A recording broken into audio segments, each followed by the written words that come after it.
दिल्ली में एमसीडी इंतखाब के लिए वोटिंग आज है। एमसीडी इंतखाब के लिए सुबह 8 बजे से वोट डाले जाएंगे। आपको बता दें कि वोटिंग मराकज पर बड़ी तादाद में सिक्योरिटी फोर्सेस तैनात किए गए हैं।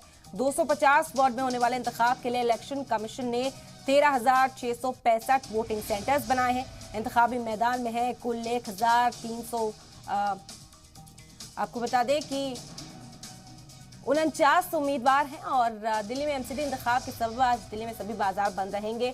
कैट के कारोबारियों ने लोगों से वोटिंग की अपील की है। साथ ही साथ बाजार बंद रखने को भी कहा गया है। सुबह 8 बजे से 5:30 बजे तक वोटिंग का अमल जारी रहेगा।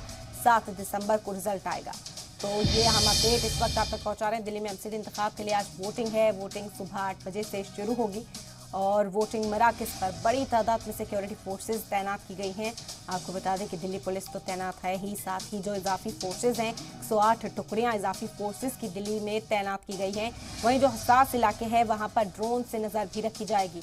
ये साख की लड़ाई है बीजेपी के लिए। 15 साल से एमसीडी पर काबिज बीजेपी एमसीडी को अपने अंडर ही रखना चाहेगी। वहीं आम आदमी पार्टी चाहती है सत्ता में बदलाव।